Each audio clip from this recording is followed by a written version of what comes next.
Chers frères et sœurs en Christ, aujourd'hui nous célébrons le 30e dimanche du temps ordinaire et la lecture de ce dimanche nous invite à réfléchir sur la miséricorde de Dieu et la guérison qu'il offre à chacun de nous. La première lecture, tirée de Jérémie 31, 7 à 9, nous rappelle la promesse de Dieu de ramener son peuple dispersé et souffrant. Jérémie parle de la compassion divine, de la manière dont Dieu attend les cris de son peuple et s'engage à le restaurer. Cette promesse de retour est un message d'espoir pour nous tous.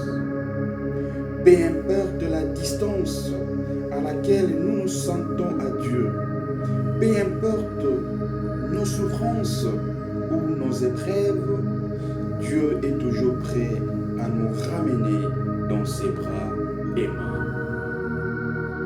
Les psaumes de ces jours continuent sur cette note d'espérance et de joie.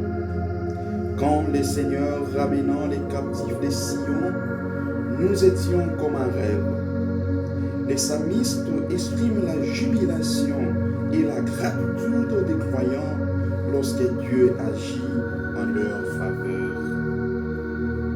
Cela nous rappelle, chers frères et sœurs, d'être toujours reconnaissants pour les bénédictions que Dieu nous accorde, même dans les moments difficiles. Dans la deuxième lecture, tirée d'Hébreux 5, 1 à 6, nous voyons Jésus comme le grand prêtre, choisi parmi les hommes, compatissant avec nos faiblesses. Jésus, étant que grand prêtre, comprend nos souffrances et intercède pour nous auprès du Père. Il est à la fois divin et humain, ce qui les rend capables de ressentir nos douleurs et de nous offrir son réconfort. Bien-aimés dans les Seigneurs, l'évangile de Saint Marc nous présente l'histoire de Bartimée, l'aveugle mondial, qui crie à Jésus pour obtenir la guérison. Fils de David, Jésus, aie pitié de moi. Bartimée reconnaît en Jésus le Messie et par sa foi, il est guéri.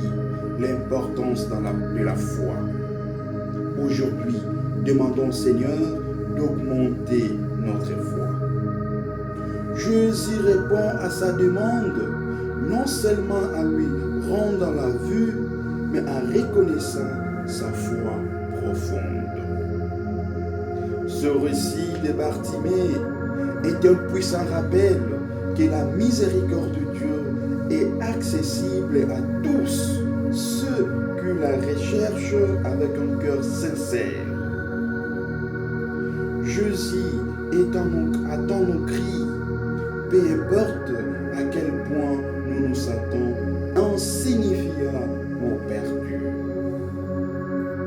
Bien-aimés dans les Seigneurs, comme Bartimée, nous sommes appelés à crier vers lui avec confiance, amour et foi, sachant qu'il nous écoute et qu'il est prêt à nous guérir. Nos problèmes n'est pas plus que la puissance de Dieu. Frères et sœurs, en ces 30e dimanche du temps ordinaire, laissons-nous inspirer par la lecture. Que notre foi en la miséricorde et la compassion de Dieu se renforce. Sachant que comme Bartimée, nous pouvons toujours tourner nos cœurs vers Jésus, notre grand prêtre compatissant, et demander sa guérison et son amour. Il est prêt pour nous aider, il est prêt pour nous guérir. Que cette célébration nous rappelle l'immense amour que Dieu a pour chacun de nous et nous encourage à vivre avec gratitude et espérance. Que le Seigneur nous bénisse au nom du Père